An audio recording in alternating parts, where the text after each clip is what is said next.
Assalamualaikum warahmatullahi wabarakatuh. Kembali lagi kita di tema 8 Praja Muda Karana di subtema terakhir yaitu subtema 4 Aku suka berkreasi pada pembelajaran pertama. Jadi kita siap untuk belajar ya. Anggota pramuka rajin bekerja dan suka berkarya. Mereka selalu berlatih dengan semangat. Mereka juga berlatih agar memiliki banyak keterampilan. Berkarya berarti melakukan kegiatan yang menghasilkan karya. Contoh hasil karya adalah menulis sastra, menggambar, dan menghias. Berkarya juga berarti melakukan kegiatan yang bermanfaat bagi orang lain. Membuat denah termasuk berkarya. Ada berbagai macam denah. Ada denah sekolah dan denah kelas. Untuk membuat denah, kita juga harus mempelajari arah mata angin. Mari kita belajar membuat karya keterampilan membuat model sekolah sambil mempelajari arah mata angin. Udin dan teman-teman sedang berlatih membaca denah. Udin dan teman-teman melakukan perjalanan membawa denah. Denah dilengkapi dengan tanda arah. Denah bermanfaat untuk membantu menemukan suatu lokasi yang dimaksud. Nah, kalian mengetahui arti denah dan arah mata angin? Ayo kita baca informasi berikut untuk mengetahui maksud denah dan arah mata angin. Denah adalah gambar yang menunjukkan lokasi suatu tempat. Denah berupa gambar yang menunjukkan bagian dari suatu tempat. Gambar berikut ini merupakan contoh dari denah. Nah, teman-teman di sini perhatikan ada sebuah denah mengenai letak sebuah masjid dan rumah, gereja, dan juga ada Taman Kenanga dan juga SD Nusantara. Nah, di sini juga dilengkapi dengan nama-nama jalan. Ada Jalan Melati, Jalan Dahlia, ada Jalan Kenanga, dan ada Jalan Anggrek. Nah, ini adalah denah. Jadi, teman-teman bisa melihat denah, membuat denah dengan memberikan keterangan-keterangan jalan dan ataupun tempatnya.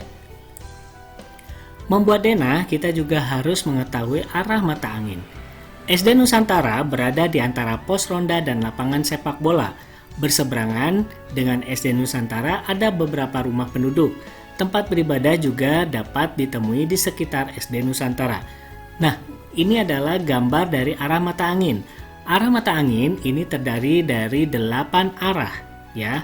Ada utara, kita simbolkan dengan U. Ada timur laut, kita simbolkan dengan TL. Ada T timur, TG Tenggara, S Selatan, BD Barat Daya, dan B Barat, sedangkan BL itu Barat Laut. Jadi sekali lagi, arah mata angin ada 8 arah mata angin, yaitu utara, timur laut, timur, tenggara, selatan, barat daya, barat, dan barat laut. Matahari terbit dari sebelah timur. Saat kamu menghadap matahari terbit, berarti kamu menghadap ke timur. Saat itu, punggung kamu menghadap ke arah barat.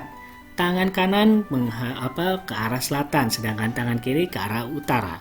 Nah, di sini ada sebuah denah kelas, di mana ada beberapa meja dan kursi untuk peserta dan meja dan kursi untuk guru. Nah, nomor 1 ini adalah meja peserta didik. Nomor 2 adalah kursi peserta didik. Nomor 3 adalah meja guru, nomor 4 adalah kursi guru, dan nomor 5 adalah papan tulis. Jadi di kelas juga ada namanya denah tempat duduk. Oke teman-teman, jika kita melihat dari denah yang ada, di sini masjid berada di sebelah barat laut SD Nusantara, sedangkan taman bermain berada di sebelah barat daya gereja. Udin berlatih membaca denah. Udin juga mencatat informasi dari lingkungan sekitar. Udin mencatat informasi tentang banyak rumah. Udin dan teman-teman menghitung banyak rumah di sepanjang jalan. Nah, teman-teman, ini adalah berikut laporan Udin mengenai banyak rumah di sepanjang jalan yang dilewati. Nah, di sini ada Jalan Mawar, Jalan Anggrek, Jalan Kamboja, Jalan Lili, di mana mereka mempunyai masing-masing diagram batang yang menunjukkan jumlah atau banyaknya rumah pada sepanjang jalan yang dilewati oleh Udin dan teman-temannya. Jika kita melihat dari denah yang diagram yang ada, di manakah tempat yang memiliki rumah paling sedikit? Ya, rumah yang paling sedikit ada di Jalan Mawar. Kalau kita melihat dari denah itu ya, rumah yang paling sedikit ada di Jalan Mawar, yaitu sejumlah 35 rumah. Sedangkan di manakah tempat yang memiliki rumah paling banyak? Nah, yang memiliki rumah paling banyak itu ada di Jalan Dahlia menuju ke Jalan Kenanga, di mana jumlah rumahnya yaitu ada 60 rumah.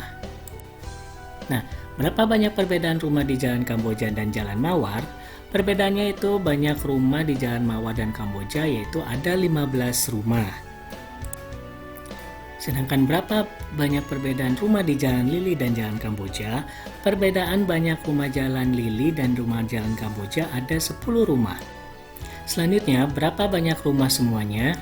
Kalau kita lihat dari diagram yang ada dan kita jumlahkan jumlah rumah yang ada di sepanjang jalan itu, banyak rumah semuanya ada 190 rumah. Nah, teman-teman, jika kita buat tabel, di sini cobalah membuat diagram sesuai dengan data berikut. Tabel berikut menyajikan data warna rumah. Ada warna merah sebanyak 8, warna kuning sebanyak 6, warna hijau sebanyak 10, dan warna biru sebanyak 4. Jika kita melihat dari tabel yang tadi, lalu kita buat ke dalam diagram batang, itu seperti pada gambar berikut, di mana jumlah warna merah ada 8, jumlah warna kuning dan hijau dan biru juga sesuai dengan data yang sudah terkumpul di dalam tabel.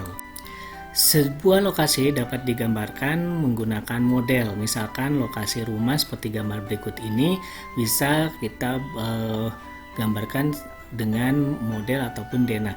Nah, mari berkaya membuat rumah-rumahan, gunting dan tempelkan gambar-gambar sehingga nantinya membentuk sebuah rumah. Nah, caranya yaitu lipat bagian yang diberi tanda putus-putus pada buku yang ada di buku tematikmu, gambar rumahnya, lalu nanti kita lipat garis yang putus-putus itu. Lalu selanjutnya lem dan tempelkan kertas tersebut sehingga membentuk sebuah rumah. Demikian penjelasan mengenai tema 8 Praja Muda Karana di subtema 4 Aku Suka Berkreasi di pembelajaran pertama. Semoga teman-teman bisa memahaminya dan tetap semangat untuk belajar. Wassalamualaikum warahmatullahi wabarakatuh.